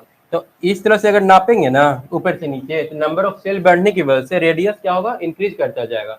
लेकिन सबका पहला वाला सेल के साथ मेजर करोगे ना तो ये वाला क्या आएगा, थोड़ा छोटा ही आएगा, क्योंकि अट्रैक्शन से साइज थोड़ा सा कम हो जाएगा। हाँ, सोडियम में जाओगे तो और छोटा हो जाएगा, लेकिन कंडीशन ये है कि तुम बात करोगे सेम वाला, मतलब पहला जो n बराबर 1 है ना, उसका बाद फर्स्ट ऑर्बिट का बात करोगे सब में, साइज तो बड़ा होगा। सोडियम में जाएंगे तो ऐसे ऐसे 3 सेल बनेगा ना। एनर्जी का हम नहीं बात कर रहे हैं, देखो यहाँ पर सोडियम में जब जाएंगे ना तो यहाँ पर इस तरह से 3 गो हो जाएगा सेल, तो 3 सेल होगा तो रेडियस ऑटोमेटिक बढ़ ही जाएगा। लेकिन जब ग्राउंड स्टेट की बात कर रहे हैं, इसका बात कर रहे हैं, तो ए वाला सब में क्या होगा, इसको कंपेयर करोगे ना n बराबर 1 मतलब फर्स्ट ऑर्बिट को, तो ऊपर से नीचे छोटा होता चला जाएगा अट्रैक्शन की वजह से। क्लियर हुआ, समझ में आ रहा है ऊपर से नीचे क्या हो रहा है ना। ऊपर से नीचे 2 तरीके से बात किया जा सकता है, एक मतलब बोलेगा कि ओवरऑल रेडियस बताओ, तो नंबर ऑफ सेल बढ़ने से ओवरऑल रेडियस बढ़ेगा। लेकिन कोई पूछेगा कि n बराबर 1 मतलब फर्स्ट ऑर्बिट के रेडियस पर क्या इफेक्ट पड़ेगा, तो फर्स्ट ऑर्बिट का जो रेडियस है ना ऊपर से नीचे घटता जाएगा। क्यों घटता जाएगा, क्योंकि अट्रैक्शन बढ़ता जा रहा है। The ratio of the difference between first and second Bohr orbit energy to that between second and third orbit energy. Ratio निकालना है, एनर्जी के डिफरेंस का रेशियो। एनर्जी निकाल लो, पहले एनर्जी का डिफरेंस निकाल लेते हैं ना, उसके बाद फिर डिवाइड कर देंगे। तो E का फॉर्मूला क्या था, E is equal to, directly proportional लिख दें, फॉर्मूला निकाल करके रखो। E डायरेक्टली प्रोपोर्शनल होता है जेड स्क्वायर बटा एन स्क्वायर, है ना। तो अगर हम लोग निकाल लें E1 माइनस E2, या उल्टा करते हैं E2 माइनस E1 कर लेते हैं। E2 माइनस E1 करेंगे तो पॉजिटिव आएगा, क्योंकि 2 वाला का जो सेकेंड ऑर्बिट है ना उसका एनर्जी क्या होगा, ज़्यादा होगा। तो हम लोग सेकंड में से फर्स्ट घटाएंगे तो पॉजिटिव आएगा, E2 माइनस E1। जैसे जैसे बाहर जाते हैं उसका एनर्जी क्या होता है, बढ़ते जाता है। E2 माइनस E1 करेंगे तो यहाँ पर ब्रैकेट में जेड स्क्वायर तो वही रहेगा, ये हो जाएगा 1/n2 square minus 1/n1 square is equal to 1/2 का स्क्वायर 4 और 1/1। सेकंड में से फर्स्ट को, क्योंकि यहाँ पर सेकंड और फर्स्ट का एनर्जी डिफरेंस पूछ रहा है। तो ये कितना आ जाएगा, -3/4 ना, Z square into minus of कितना 4 -3/4। ये निगेटिव क्यों आ रहा है, निगेटिव इसलिए आ रहा है ना क्योंकि यहाँ पर E प्रोपोर्शनल होता है Z square by N square का, लेकिन यहाँ पर जो कांस्टेंट होता है ना वो निगेटिव होता है, 13 पॉइंट कुछ -13 पॉइंट कुछ होता है। तो वो जब निगेटिव वाला वैल्यू यहाँ पुट करेंगे ना तो अपने आप पॉजिटिव हो जाएगा, लेकिन उसका भी जरूरत नहीं है, तो हम लोग बस इतना ही यूज कर रहे हैं। क्योंकि हमको तो रेशियो चाहिए ना, तो कैंसिल ही हो जाएगा वो वाला पार्ट। उसके बाद निकाल लो ई, कितना 3 और 2, 2 और 3 का पूछा है, तो E3 माइनस E2 ये हो जाएगा जेड स्क्वायर इंटू 1/3 का स्क्वायर माइनस 1/2 का स्क्वायर। तो जेड स्क्वायर इंटू एल्शियम 9 और ए 4, 36 हो जाएगा ना। ये 9 है, ये वाला 4 है, तो 9 इंटू 4 36, और ये 4 माइनस 9, ठीक है 4 माइनस 9 होगा ना। इधर वाला 4 हो जाएगा और इधर 3 इंटू 3 9, तो ये आ रहा है जेड स्क्वायर इंटू माइनस 5/36, यही आएगा ना। ठीक है दोनों, अब दोनों का ये वाला 1 हो गया और ये वाला 2 हो गया। हम लोग 1/2 कर लेते हैं, तो 1/2 करेंगे तो सारा कुछ कैंसिल होकर के ऊपर में कितना है -3/4, -3/4 डिवाइडेड बाई नीचे में कितना आया है -5/36 इक्वल टू कितना, माइनस माइनस कैंसिल 3/4 और 36 बाई कितना 5 आएगा ना, 9 बार में 36, तो 27/5 आ रहा है। कौन सा ऑप्शन आ रहा है, सी हो जाएगा। ठीक है, नोट करना है, छोड़ दे छोड़ दे छोड़ दो, जल्दी फास्ट होगा। 15 नंबर देखो तो, how far from the nucleus is the electron. बोल रहा है कि ये जो इलेक्ट्रॉन है ना न्यूक्लियस से कितना दूर होगा, और कैसे पता चलेगा, रेडियस निकाल के पता चल जाएगा ना। और रेडियस का फॉर्मूला हम लोग क्या जानते हैं, आर प्रोपोर्शनल होता है n²/z। जी यहाँ पर 0.5 कुछ होता है, वो चीज तुम लोग थोड़ा सा देख लेना क्या होता है। In a hydrogen atom if it has energy, इतना एनर्जी दिया हुआ है। अब एनर्जी से रेडियस तक हम लोग कैसे पहुंचे, तो एनर्जी कितना होता है, एनर्जी का देख लो एक बार कितना वैल्यू है formula, 0.85 is equal to minus, बोलो तो एनर्जी का क्या होता है, -13.6, 13.6 इंटू Z²/n²। तो यहाँ से हम लोग क्या करेंगे ना कि n का वैल्यू निकाल लेंगे और उस n को ऊपर वाला में पुट कर देंगे ना, तो रेडियस हम लोग को मिल जाएगा ना। क्योंकि पता होना तो चाहिए किस ऑर्बिट के बारे में पूछ रहा है, फर्स्ट सेकंड थर्ड। तो ये वाला निकाल लो, माइनस माइनस तो कैंसिल हो गया, 0.85 बटा 13.60 इज इक्वल टू, जेड का वैल्यू हाइड्रोजन के लिए 1 हो जाएगा n²। तो ये आ गया तुम्हारा 85/1360। उल्टा कर देते हैं इसको, कर देते हैं n²/1 इज इक्वल टू 1360/85। देखो तो कितना आ रहा है, कट करके 60 आ रहा है, 16। तो n बराबर कितना हो गया, 4। अब देखो तो रेडियस का फॉर्मूला क्या है, 0.5, 5 के साथ और कुछ है, 529 इंटू n²/z। n की जगह पर कितना 4 लेंगे, तो 4² और z की जगह पर 1 लेना होगा क्योंकि हाइड्रोजन के बारे में बोल रहा है। तो कितना आ जाएगा, 16 इंटू 0.5, मतलब 8 के आसपास आ रहा है, 8.46 हो जाएगा ना। 529 करेंगे तो 8.46 एंगस्ट्रॉम की हो जाएगा ना। ये बार देख लो, सारा कुछ क्लियर है ना। रेडियस, वेलोसिटी और एनर्जी, 3 फार्मूला याद रखना है, जो थोड़ा सा ज्यादा कैलकुलेशन, जिसमें लेंदी कैलकुलेशन रहेगा, ठीक है ना। बुक का पूछा था क्या उसके पास, रेडियस, एनर्जी और एक तो किसका, वेलोसिटी का, 3 तो है जो फार्मूला थोड़ा कॉम्प्लिकेटेड है, बट ये तीनों याद रखना है, ये सारा उसी से रिलेटेड क्वेश्चन है। आर में n²/z है, तो ई में z/n² है, उल्टा हो जाता है। और वेलोसिटी का क्या है, वेलोसिटी का दिया हुआ है उसमें, नहीं दिया हुआ है। हो गया, नेक्स्ट वाला करते हैं, समझ में आ गया है पूरा, ठीक से समझ में आया हुआ है ना। 16 नंबर देखते हैं, determine the number of revolution made by electron in 1 second.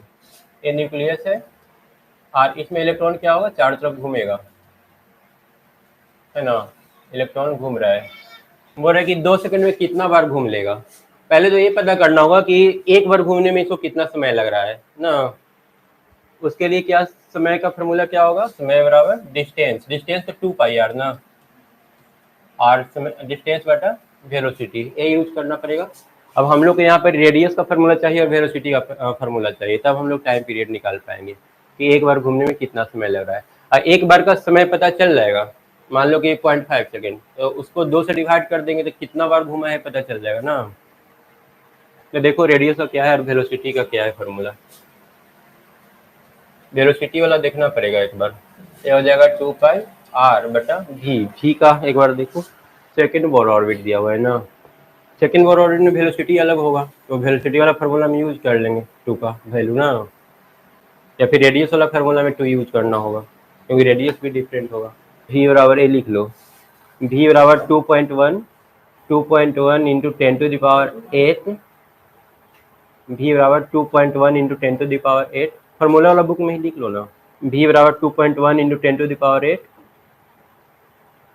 Z by N, बस यही। इसमें आर नहीं है ना वेलोसिटी वाला फार्मूला में, और आर का फार्मूला तो हम लोग को पता ही है ना, आर का फार्मूला पता है तो निकाल लेंगे, वाला दोनों चीज हम लोग आर निकाल लेंगे, भी निकाल लेंगे। चलो बोलो तो आर का वैल्यू एक बार बोलो, 0.529 into N square by Z square, तो 0.n स्क्वायर बाई जेड ना, 0.529 इंटू एन तो 1 ही लोगे ना हाइड्रोजन के लिए, इसमें क्या दे रखा है हाइड्रोजन दे रखा है, तो एन 1 ले लो, और जेड का वैल्यू कितना, सॉरी एन का वैल्यू 2 लेना है और जेड का वैल्यू 1 लेना है ना। सेकेंड ऑर्बिट की बात कर रहे हैं तो एन 2 ले लेंगे, तो ये आ गया 4 इंटू 0.529, मल्टीप्लाई करो तो 2.116। अब इसके बाद भी का फार्मूला बोलो, 10 to the power 8 into Z by N, तो ये हो जाएगा 2.1 into 10 to the power 8, Z का वैल्यू कितना लोगे 1 और एन का वैल्यू 2 ना, तो 2 से 10 टू द पावर लगभग 8 ही हो जाएगा, ये कितना आएगा कट के 2.1 21 का 0.5 आ जाएगा, 0.05 आ जाएगा ना, क्योंकि ये 210 है तो 0. इसका 2 का आधा 1.05 आ जाएगा, तो उसको 1 ही रहने देते हैं, इतना ही रहने देते हैं ना, कर ही दे, चलो कर ही देते हैं 1.05 इंटू 10 टू द पावर 8। ये रेडियस का यूनिट क्या है, एंगस्ट्रॉम दिया हुआ है क्या, यूनिट यहाँ लिखा हुआ है, क्या दिया है एंगस्ट्रॉम दिया है ना, तो मतलब 10 टू द पावर -10 मीटर हो जाएगा ये, इसको भी मीटर में कन्वर्ट कर लो, ये सेंटीमीटर है, तो सेंटीमीटर को मीटर में कन्वर्ट करने के लिए 100 से डिवाइड करना पड़ेगा ना, इतना मीटर। अब दोनों को हम लोग को डिवाइड कर देना है, तो 2 पाई आर का वैल्यू देख लो तो कितना आ रहा है, 2 pi R is equal to 2 into 3.14 into radius का वैल्यू कितना है 2.116 इंटू 10 टू द पावर -10, ये मल्टीप्लाई करो तो कितना आ रहा है 13.29 इंटू 10 टू द पावर -10 ना। अब हम लोग टाइम पीरियड निकाल लेते हैं, तो समय बराबर हो जाएगा 13.29 into 10 to the power -10 divided by velocity कितना है 2 पाई आर का वैल्यू है, भी का वैल्यू कहाँ पर है ए वाला 1.05 10 टू द पावर 6 आ रहा है। अब डिवाइड करो तो ए वाला तो हो जाएगा तुम्हारा ऐड होकर 10 टू द पावर -16, ए 12 आ रहा है 12.65, ये टोटल समय हो गया। तो नंबर ऑफ रिवोल्यूशन निकालना है, नंबर ऑफ रिवोल्यूशन कितना हो जाएगा 1 सेकेंड में, नंबर ऑफ रिवोल्यूशन हो जाएगा, टोटल टाइम है 1 second, 1/12.65 into 10 to the power -16, देखो तो ए कितना आएगा, इसको एक काम करो ना, इसको 1000 कर देते हैं, इधर ऑप्शन में क्या दिया हुआ है, एक काम करते हैं इसको 100 कर देते हैं, 100/12.65 इंटू 10 टू द पावर, ये ऊपर जाके +16 हो रहा था, +16 में से 2 जीरो इधर ले लिए तो 14 हो जाएगा ये, तो 12/96 8 पॉइंट कुछ, मतलब ये वाला ऑप्शन आ रहा है ना 8.23 इंटू 10 टू द पावर 14, एक इसको भी कुछ समझ में आया है, डिवाइड क्योंकि 1 बटा इतना आया समझ में? नहीं ना,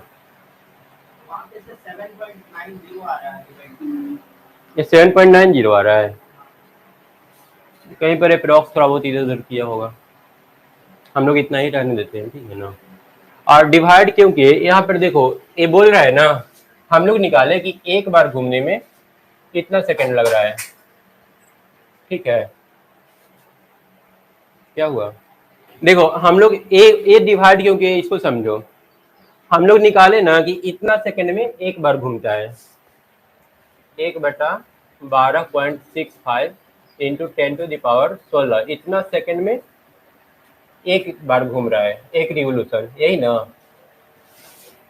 तो इसलिए एक सेकंड में क्या होगा, 1 बटा इतना डिवाइड करना होगा। एक सेकंड में पूछ रहा है कितना बार घूमेगा, हम लोग जानते हैं इतना सेकंड में एक बार घूम रहा है, तो एक सेकंड में इतना, वो 1 बटा इतना, तो वही हम यहाँ पर डिवाइड कर दिए हैं, नंबर ऑफ रिलेशन 1 बटा इतना। क्लियर है? इसको एक बार फिर से देख लो, ज्यादा कुछ डिफिकल्ट नहीं है, बस दो तो बड़ा बड़ा फार्मूला लगा है और कुछ है नहीं। कैलकुलेशन थोड़ा सा लेंदी है, इस चैप्टर में कैलकुलेशन लेंदी रहेगा ही हर क्वेश्चन का, खासकर ये 3 गो का, एनर्जी, रेडियस और वेलोसिटी, 3 गो वाला का। एन का था सेकंड ऑर्बिट बोल रहा था, सेकंड ऑर्बिट का हम लोग यूज कर ही लिए रेडियस निकालने में और वेलोसिटी निकालने में। नेक्स्ट वाला देखो तो, the velocity associated with A proton moving in A potential difference of 1000 volt is इतना मीटर पर सेकेंड। मतलब एक प्रोटॉन है, प्रोटॉन मूव कर रहा है, उसका वेलोसिटी दे रखा है ना, प्रोटॉन का वेलोसिटी दे रखा है, v बराबर कितना, v is equal to 4.37 into 10⁵ metre पर second. If the hockey ball of mass इतना केजी, उसके बाद हॉकी बॉल दे रखा है, बॉल का मास है 0.1 kg, is moving with this velocity, और बोल रहा है ना कि ये जो बॉल है ना इस प्रोटॉन की वेलोसिटी से मूव कर रहा है, तो मतलब बॉल का मास हो गया, mass of ball is equal to 0.1 kg और velocity of ball is equal to कितना, 4.37 इंटू 10⁵ मीटर पर सेकेंड। Calculate the wavelength associated with velocity, बोल रहा है इस बॉल का वेवलेंथ बताओ क्या होगा, है ना। बॉल को अगर फेंके थे, हम बताया था ना कि बॉल को जब हम लोग फेंकते हैं ना तो एक्चुअली ऐसे वाइब्रेट करते हुए वो आगे बढ़ता है। कोई भी पार्टिकल जब हम लोग फेंकते हैं ना, चाहे इलेक्ट्रॉन हो चाहे कोई बड़ा पार्टिकल हो, वो वाइब्रेट करते हुए आगे बढ़ता है, उसमें डुअल नेचर होता है, ठीक है, पार्टिकल वाला भी और वेव वाला भी। लेकिन बॉल का मतलब बोलो कि उसका जो लैम्डा होता है ना इतना कम होता है ना कि मतलब हम लोग पता कर पाना हमारे लिए मुश्किल हो जाता है। वेव कैसे पता करेंगे, लैम्डा से ही तो पता करेंगे, लैम्डा या फिर एम्पलीट्यूड। अब मान लो कि ए वाला दूर दूर है तो हम लोग को दिख जाता है, लेकिन वही एकदम क्लोज ऐसे ऐसे हो गया तो क्या दिखेगा, लगेगा सीधा जा रहा है वो, है ना, हल्का हल्का वाइब्रेट करते हुए जाएगा पर पता ही नहीं चलेगा। तो यहाँ पर प्रूफ भी हो जाएगा, जब हम लोग इलेक्ट्रॉन लेंगे इसको सॉल्व करेंगे ना, इलेक्ट्रॉन का मास, तो ये वेवलेंथ काफी ज्यादा हाई बड़ा आएगा, तो पता चल जाएगा कि ये मतलब दूर दूर जा रहा है। लेकिन वही बॉल लेकर के सॉल्व करोगे ना या फिर हैवी मास लेकर के सॉल्व करोगे ना तो इतना कम आएगा ना लैम्डा का वैल्यू कि पता कर पाना मुश्किल है कि वो वाइब्रेट कर रहा है। तो उसी को समझने के लिए एक तरह से क्वेश्चन दिया हुआ है और एनसीईआरटी का क्वेश्चन है। तो हम लोग क्या पढ़े थे, डी ब्रोगली बताया था ना कि जो हमारा लैम्डा होता है h बटा एम भी के बराबर होता है। मतलब कोई पार्टिकल है वो, उसके अंदर भी मतलब वेवलेंथ होता है और उस वेवलेंथ को हम लोग इस फार्मूला से निकाल सकते हैं, पर वो दिखेगा नहीं, इतना छोटा आएगा। तुम चाहो तो इलेक्ट्रॉन का भी मास रख सकते हो, इलेक्ट्रॉन का निकल जाएगा, प्रोटॉन का रखोगे प्रोटॉन का वेवलेंथ निकलेगा। हम देख रहे हो ना, मास के इनवर्सली प्रोपोर्शनल है, मास जितना ज्यादा वेवलेंथ उतना कम। तो अब निकाल लो, बोलो तो प्लैंक कांस्टेंट का वैल्यू कितना होता है, 6.62 इंटू 10⁻⁻34 और मास कितना दे रखा है 0.1 और वेलोसिटी कितना है 4.37 इंटू 10⁵। तो ये आ जाएगा 6.62 बटा इसको एक से मल्टीप्लाई कर देंगे तो कितना आ जाएगा 0.437 10⁻⁻34 और ये वाला ऊपर जाके -5, तो ये आ जाएगा 620 डिवाइडेड बाई 437 इंटू 10⁻⁻39। देखो तो कितना आ रहा है डिवाइड करके, 120/437 1.9 आ जाएगा ना, डिवाइड करो तो कितना 1.4, तो ये वाला हो जाएगा, लेकिन इसमें 38 है यहाँ पे। अच्छा यहाँ गलती हुआ है ना, 6620 है ना, एक तो और 6 होगा। अब डिवाइड करो, 15 आ रहा है ना, ये वाला आ रहा है 15 इंटू 10⁻15, पूरा 15 ही रहने देते हैं, 10⁻39 इज इक्वल टू 1.5 इंटू 10⁻38, ये वाला आ जाएगा। तो देखो ये जो डिस्टेंस है ना -38, ये कैलकुलेट कर पाना बहुत मुश्किल है, ये हम लोग नहीं कर पाएंगे, ये मतलब दिखाई नहीं देगा। वही अगर इलेक्ट्रॉन प्रोटॉन के लिए करोगे ना तो इतना ज़्यादा नहीं आएगा, ये बहुत कम आ रहा है, इतना छोटा नहीं आएगा वो। यहाँ पर देखो determine the de Broglie wavelength, ये फार्मूला कौन दिया था, डी ब्रोगली दिया था, जो अभी हम लोग पढ़े हैं, H/mv। De Broglie wavelength in angstrom associated with helium atom, helium atom के लिए कर रहा है, तो हीलियम एटम के लिए हम लोग फार्मूला तो वही लगाएंगे ना, और क्या था, lambda is equal to H/mv। Mass कितना हो जाएगा, हीलियम का 2 प्रोटॉन के बराबर मास होता है ना, 2 × 2 4 कर लेते हैं, 4 ग्राम, तो 4 ग्राम को किलोग्राम में कन्वर्ट करेंगे तो 10⁻³ ना, इतना केजी मास हो जाएगा। वेलोसिटी अंडर 3 RT/m होता है। ये हम लोग आगे के चैप्टर में पढ़ेंगे, ठीक है ना, अभी वैसे फार्मूला याद रख लेना। टेम्परेचर दिया हुआ है, एटम का वेलोसिटी है, इलेक्ट्रॉन का नहीं पूछ रहा है। एक गैस है, गैस के लिए फार्मूला लागू होता है, किसी भी गैस का वेलोसिटी अगर निकालना है ना टी टेम्परेचर पर, तो ये फार्मूला यूज करते हैं।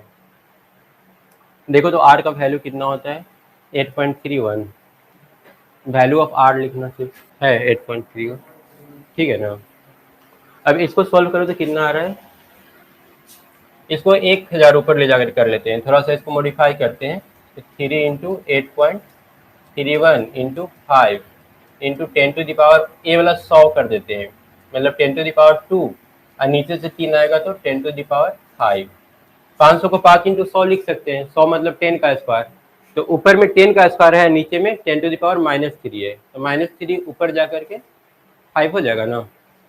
जैसे ऊपर में 10 का स्क्वायर 5 × 10 का स्क्वायर, और नीचे में है 10⁻³ तो ऊपर जाके क्या हो जाएगा 5 × 10⁻, 3 ऊपर जाके 3 और 2 5, तो वो चीज़ यहाँ पर कर दिए, 5 × 10⁵ और डिवाइडेड बाई 4।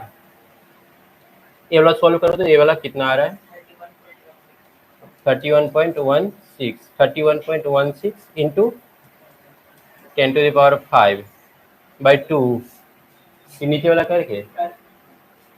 वाला करके तो अंडर रूट खाली कर देना, तो ये आ जाएगा अंडर रूट 31 पॉइंट कितना था 31.6 इंटू 10⁴ कर देते हैं, एक 10 इसमें से लेकर के और इससे मल्टीप्लाई कर दिए, तो ये थोड़ा सा बड़ा हो गया, 31 से 311 हो गया। 5 को था ना जीरो, एक जीरो कम किए 4 कर दिए, और एक 10 निकाल करके और इसमें मल्टीप्लाई कर दिए, तो इसलिए किए ताकि इसको अब इजीली बाहर निकाल सके। 10⁴ का अंडर रूट 10⁻² होता है। अब अंडर रूट 311 कर लो, देखो तो 311.6 का अंडर रूट, मतलब टोटल 1765 आ गया, 1765 भी का वैल्यू आ गया। अब हम लोग को निकालना था लैम्डा, तो लैम्डा बराबर प्लैंक कांस्टेंट कितना था 10⁻⁴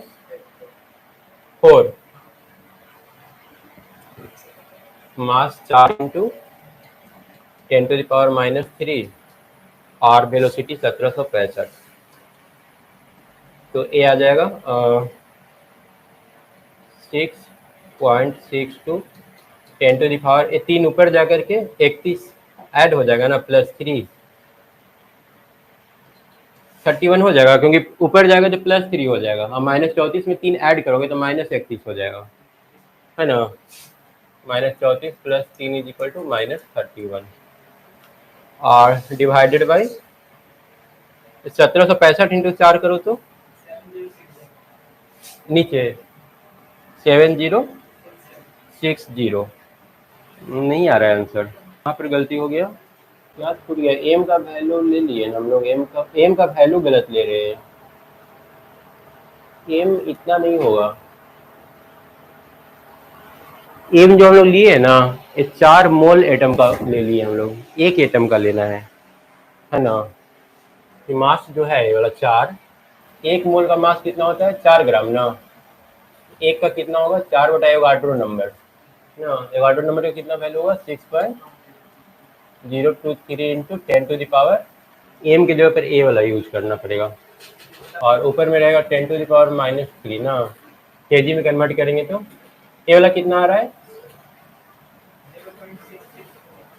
664 इंटू 10⁻, कितना आ जाएगा -3 और -23 -26 ना, ठीक है।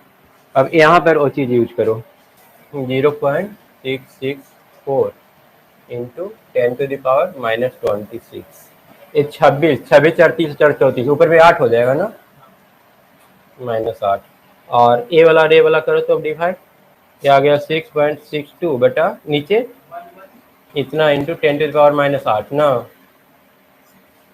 ठीक है ना, ये डिवाइड कर दो 0.0056 इंटू 10⁻⁻8, या फिर 0.56 इंटू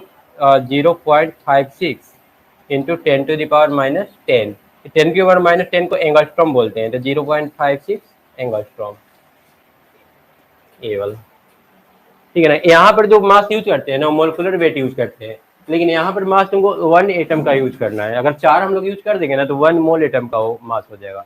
यहाँ पर जो तुम निकाल रहे हो ना लैम्डा, 1 मोल एटम का लिए लैम्डा निकाल रहे हो, तो 1 मोल तो काफी ज्यादा वेट हो जाएगा उसका। हाँ ये गैस वाला है, वेलोसिटी ऑफ गैस पार्ट, किसी भी गैस का हम लोग निकाल सकते हैं इसका यूज करके। काइनेटिक थ्योरी ऑफ गैसेस एक चैप्टर है, उसमें ये वाला हम लोग पढ़ेंगे। इफ अनसर्टेनिटी, अनसर्टेनिटी वाला क्या था formula, del P into del X greater than equal to h/4 pi, uncertainty वाला हाइजेनबर्ग अनसर्टेनिटी प्रिंसिपल, उसी में होगा नीचे। क्या होता है del P into del X is equal to h/4 pi ना, greater than equal to h/4 pi. तो यहाँ पर देखो क्या पूछ रहा है, if uncertain in the measurement of position and momentum are equal, बोल रहा है पोजीशन और मोमेंटम दोनों का अनसर्टेनिटी जो है इक्वल है, मतलब कि इसको हम लोग लिख सकते हैं del P square greater than equal to h/4 pi, या del P greater than equal to h/4 pi. इसका वैल्यू निकालो तो कितना आ रहा है, h का वैल्यू कितना 6.62 ना, 10⁻34 बटा 4 इंटू 3.14, इसका फिर अंडर रूट करेंगे तो 10⁻34 को बाहर निकालो तो 10⁻−17 आधा हो जाता है, अंडर रूट से बाहर आता है तो 6.62 डिवाइडेड बाई एम कितना आ जाएगा 56 और 12, देखो तो कितना आ रहा है 0.527, इसका अंडर रूट निकाल लो। सॉल्व नहीं करना है, यहाँ पर ऑप्शन इसी के फॉर्म में दे दिया है तो जरूरत नहीं है, फिर ऐसे ही रहने देते हैं, ए वाला यहाँ से ले लेते हैं। तो del P बराबर एम इंटू वी होता है, तो M into del V greater than equal to √h/4 pi, और del V greater than equal to 1/m √h/4 pi. Uncertainty in velocity निकालना था, 4 को अगर बाहर निकालोगे तो 1/2m √h/पाई, देखो तो कौन सा है बी ना, ठीक है ना, ये आसान था। प्रिंसिपल अनसर्टेनिटी बताया था ना, उसमें ए होता है ना कि जैसे दो वैल्यू है, ए हाइजेनबर्ग आके बताया था, जैसे ये बता दिया था ना तुम्हारा रदरफोर्ड बताया था कि रदरफोर्ड नहीं बोर बता दिया था कि इसका वेलोसिटी इतना होगा, रेडियस इतना होगा, तो वेलोसिटी भी बता दिया, रेडियस भी बता दिया, और मास पता ही है, तो वेलोसिटी भी हमको पता चल गया और रेडियस पता चल ही गया, मोमेंटम भी पता चल गया, P बराबर m इंटू वी, मतलब एक साथ हम लोग को मोमेंटम भी पता चल रहा है इलेक्ट्रॉन का, और तुम्हारा पोजीशन भी पता चल रहा है, क्योंकि रेडियस से पोजीशन पता चल रहा है, दोनों का फॉर्मूला वो दे दिया था। लेकिन उसके बाद हाइजेनबर्ग आया था और बोला कि किसी भी छोटे पार्टिकल्स के लिए हम लोग एक साथ उसका दोनों चीज नहीं निकाल सकते हैं, मतलब उसका पोजीशन और मोमेंटम दोनों एक साथ पता नहीं कर सकते हैं। ठीक है, वो बोला कि अगर एक एक एकदम एग्जैक्टली पता होगा ना तो दूसरा तुम कभी पता कर ही नहीं सकते हो। तो बोला कैसे हो, तो उसके लिए एक फार्मूला दिया कि देखो मान लो कि हम लोग को पोजीशन एग्जैक्ट पता है, ठीक है, पोजीशन एग्जैक्ट पता है तो इसमें डेल्टा जो है जीरो हो जाएगा, मतलब कोई एरर होने का संभावना नहीं है, तो डेल एक्स जीरो कर दो क्योंकि वहां पर तो कोई एरर नहीं हो, हमको एग्जैक्ट पता है। तो इसको जैसे ही जीरो करोगे ना डेल पी आ जाएगा इतना बटा जीरो, इतना बटा जीरो क्या आ गया, इन्फिनिटी, मतलब इसमें एरर होने का संभावना इन्फिनाइट हो गया। मतलब एक एग्जैक्ट पता रहेगा तो दूसरा एग्जैक्ट का पता करने का कोई मतलब पॉसिबिलिटी ही नहीं है। तो इसलिए नेल्स बोर वाला भी थ्योरी जो है ना वो गलत हुआ था। इक्वल क्यों नहीं हो सकता है, दोनों में हमको लगता है दोनों में 50-50 बोल सकते हैं कि शायद यहाँ पर होगा और इतना वेलोसिटी होगा, ऐसे करके बोल सकते हैं हम लोग। लेकिन एक एक्यूरेट करने की कोशिश करोगे ना तो दूसरा में फिर ज्यादा गलती होने लगेगा। Calculate the total number of angular node और रेडियल नोड। एंगुलर और रेडियल नोड तुम लोग को नहीं बताए हैं, इसका फार्मूला भी हम बता दे रहे हैं। एंगुलर नोड का एल होता है और रेडियल नोड का होता है N minus L minus one. अब एन हो गया तुम्हारा किस ऑर्बिट में है ओ, ठीक है ना। तो calculate the total number of angular node and aerial node present in, एक इसके लिए एंगुलर के लिए और एक इसके लिए रेडियल। तो 3p, तो n बराबर क्या आ गया 3, है ना। और l की वैल्यू किस तरह से हम लोग l का वैल्यू निकालते हैं, याद है कि भूल गया। l का वैल्यू क्या क्या होता है, 0 होता है, 1 होता है, 2 होता है, 3। अगर 0 आ रहा है तो इसका मतलब s ऑर्बिट में है, 1 आ रहा है तो p d और a क्या होता है f होता है ना। s वाला में 0, अब यहाँ पर क्या है p है ना, तो l का वैल्यू कितना लोगे 1 ना, यहाँ पर एल बराबर हो गया 1। तो अब निकाल लो दोनों। एल वन पहले क्या है, पहले है एंगुलर, एल वन यहाँ दिया है यहाँ दिया है, इन दोनों में से कोई होगा। उसके बाद N minus L minus one निकालो, तो एन 3 हो गया, एल वन हो गया और फिर 1, तो फिर से 1 आ रहा है, 1 1 मतलब कि ए ऑप्शन। ठीक है, ए वाला पढ़ा था तुम कि नहीं पढ़ा था, पढ़ा था ना, एक बार जाकर रिवीजन कर लेना।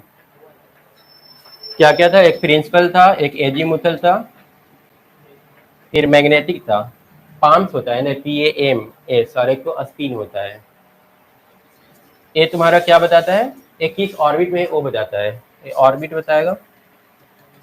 ऑर्बिट का फार्मूला क्या था 2n² ना, किसी ऑर्बिट में कितना नंबर ऑफ इलेक्ट्रॉन होगा उसका फार्मूला क्या था 2n²। और एजीमेथल क्वांटम नंबर में एल का वैल्यू देखते हैं, ये बताता है कि उसका शेप कैसा होगा, 0 होगा तो एस, 1 होगा तो पी, 2 होगा डी, 3 होगा एफ। और एम बताता है ना कि एस के अंदर कितना इलेक्ट्रॉन होगा, डी के अंदर कितना होगा। जैसे ए वाला 0 है ना, तो इसमें हम लोग सिर्फ 0 देंगे, मतलब कि 2 इलेक्ट्रॉन इसमें रह सकता है। ए पी है तो इसको -1 0 1, मतलब टोटल 3 है तो 6 इलेक्ट्रॉन इसमें रह सकता है। पी में टोटल कितना इलेक्ट्रॉन होता है 6, इस टाइप से पी रहेगा, 2 इलेक्ट्रॉन सारा में होगा। और ए डी बराबर कितना 2 यूज हुआ है, तो ए जाएगा -2 -1 0 1 2, इसमें टोटल पांचों में 10 इलेक्ट्रॉन रहेगा। जाकर एक बार रिपीट कर लेना, इसका एक क्वेश्चन बहुत इजी रहता है, ठीक है ना, एक बार में तुरंत बन जाएगा, कोई कैलकुलेशन करना है नहीं। ये कंसेप्ट क्लियर हुआ पूरा एल एम का।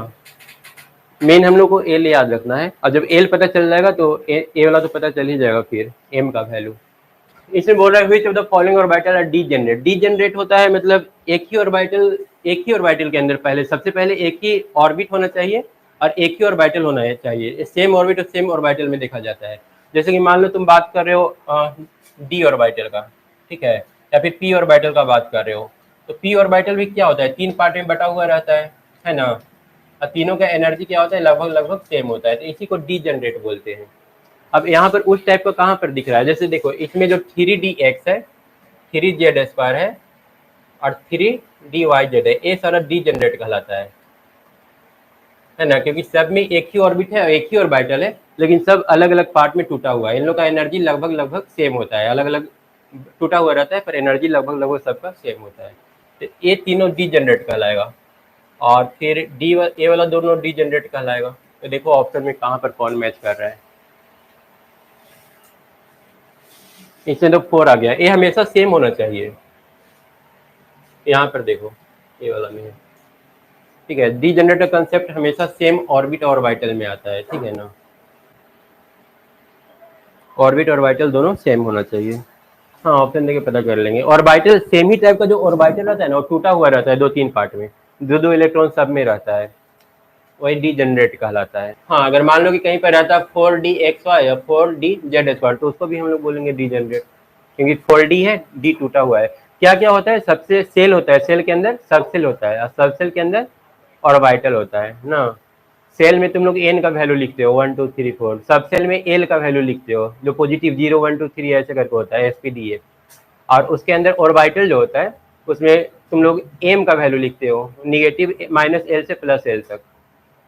ये सब थोड़ा सा कंफ्यूजिंग है, अगर एक बार बेस नहीं ना ठीक करके रखोगे तो पूरा समझ में नहीं आएगा कुछ भी। तो पीछे वाला एकदम ठीक करके रखना है। यहाँ पर देखो ये ज़रा कुछ समझ में नहीं आएगा NLM क्या है, अगर थोड़ा सा कंसेप्ट ठीक नहीं रखोगे तो।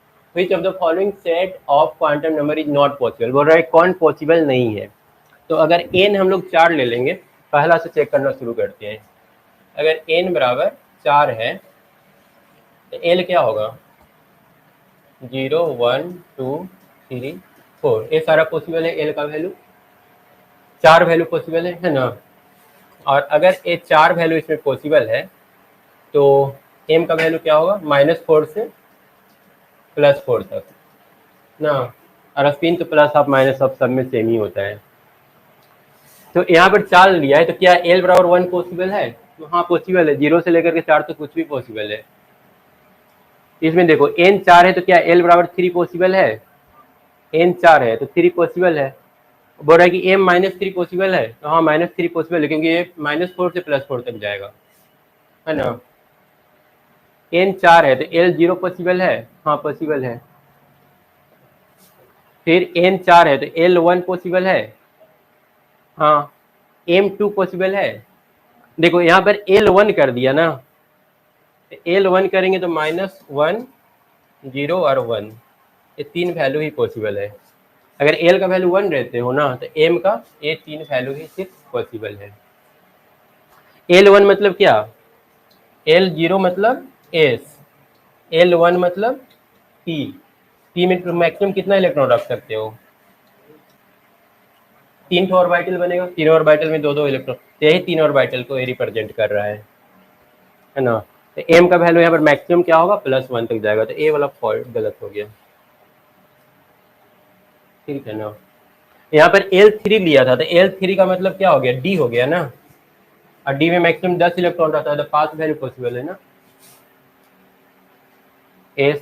नहीं 0 पर S P D F हो जाएगा ना, M3 होने पर F हो जाएगा, तो और ज़्यादा हो जाएगा, 14 हो जाएगा। 14 हो जाएगा, क्या क्या 14 हो जाएगा, F में -3 14 होगा, 0 1 2 3 4, 4 8 हो रहा है ना, 8 हो रहा है। अगर L3 लेंगे ना तो M का मैक्सिमम -3 तक जा सकता है, 8 तो 8 में 16 इलेक्ट्रॉन इसके अंदर आ सकता है ना। 8 हो रहा है, 7 ही हो रहा है ना, 7 हो रहा है, 14 इलेक्ट्रॉन आएगा मैक्सिमम। एस वाला में कितना, 2 इलेक्ट्रॉन ना, एस वाला में 2, P वाला में 6, D वाला में कितना इलेक्ट्रॉन, 10, टोटल ऑर्बिटल कितना, 5, F वाला में 14 इलेक्ट्रॉन, 7 ऑर्बिटल ना, हर ऑर्बिटल में 2-2 इलेक्ट्रॉन होता है। ठीक है आगे बढ़े। इस समय दिक्कत हो रहा है ना, किसका इसका दिक्कत हो रहा है, फ्रेंड सबका। एकदम क्लियर बोलना, ठीक है ना, क्योंकि मेरे पास टाइम है, हम आराम से बता सकते हैं। मिटा दे इसको, अगर पता चलेगा कि थ्योरी में कुछ छूट गया है तो हम अकेले अलग से बुला के करवा देंगे फिर वो। ये वाला ये तो सिंपल है, डी जनरेट मतलब एक ही ऑर्बिटल, कोई भी ऑर्बिटल ले लो, जैसे मान लो कि हम एस ऑर्बिटल ले रहे हैं, तो एस ऑर्बिटल में 2 इलेक्ट्रॉन, उसमें तो एक ही ऑर्बिटल ही होता है। एस सबसेल में एक ही ऑर्बिटल होता है, तो उसमें तो डीजेनरेट का कोई कंसेप्ट है नहीं। पी में जब जाओगे ना, तो पी में टोटल 3 ऑर्बिटल होता है। जब पी सबसेल में जाएंगे तो उसमें 3 ऑर्बिटल, पी वाला में 6 इलेक्ट्रॉन होता है ना। ये तीनों का डीजेनरेट कहलाएगा, तीनों का एनर्जी सेम होगा। डी में जाएंगे तो 5 गो सबसेल होगा, है ना, सब में 2-2 इलेक्ट्रॉन होता है, सबका एनर्जी लगभग इक्वल होता है, सब डीजेनरेट कहलाता है। तो डी वाला और पी वाला, ए वाला जो ऑर्बिटल डीजेनरेट ऑर्बिटल कंसेप्ट आता है ना, तो डी और पी ऑर्बिटल में ही आता है। सबसेल बोलेंगे, डी और पी सबसेल में आता है। सबसेल और ऑर्बिटल में भी कंफ्यूजन नहीं रखना है।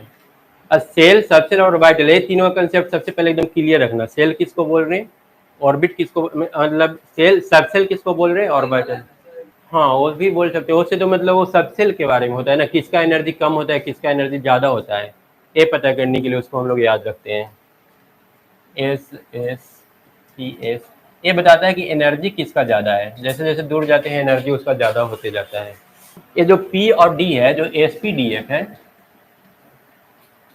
ये क्या है, सेल है, सबसेल है, या फिर ऑर्बिटल है। एस पी डी एफ ये सबसेल है। ऑर्बिटल किसको बोलते हैं, ऑर्बिटल इसके अंदर जो ये सब है ना, एक्स वाई जेड स्क्वायर, ये सब ऑर्बिटल कहलाता है। ये सब जो खाना बना हुआ है ना, ये सारा ऑर्बिटल कहलाता है, जिसके अंदर इलेक्ट्रॉन रहता है। ये शायद लास्ट क्वेश्चन है, नहीं एक तो और है, 24 हुए टोटल। ये सेम है, हाँ ऐसा ही है। Correct set of 4 quantum number for the outer most electron of radium. पहले तो 37 का ये लिखना पड़ेगा, इलेक्ट्रॉनिक कॉन्फ़िगरेशन लिखना पड़ेगा 37 का। क्या होता है, स्कूल, स्कूल पब्लिक स्कूल ना, public school, school school public school, public school. उसके बाद Delhi public school, Delhi public school. उसके बाद एक दिल्ली पब्लिक स्कूल, इतना में तो आ जाएगा। 5S होता है, 5S के बाद फिर क्या हो जाएगा, 4D अभी यूज नहीं किए हैं, 3D 4D, फिर 5P होगा, 6S होगा, ऐसे करके लिखना होगा। मतलब 1s2 लिखो तो 1s2, सेकेंड S2P6, 3D10 के बाद 4P हो जाएगा ना। 4P कितना, आप देखो तो कितना इलेक्ट्रॉन हो गया, 2 2 4 6 10 2 12 6 18 18 2 20 10 30 30 37 करना है ना, 36। 4P के बाद 5S है, ए वाला पर हम लोगों को कंसंट्रेट करना है। 5S1, 5S1 के लिए बोलो क्या क्या वैल्यू आएगा। 5S के लिए n तो 5 हो गया, मतलब ए तीनों में से कोई। फिर एस आया है, एस मतलब क्या, जीरो होना चाहिए एल का वैल्यू ना, एल जीरो देखो किस किस में है, मतलब ये आंसर हो गया ना। नेक्स्ट में चले, हो गया।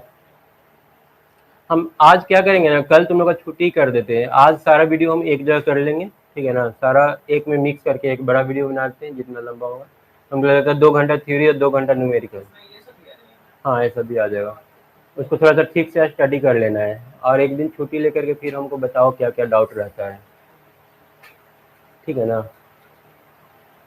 और जो जो छूटा हुआ है देखते हैं, कल हम आ करके और उसको कंप्लीट कर लेंगे।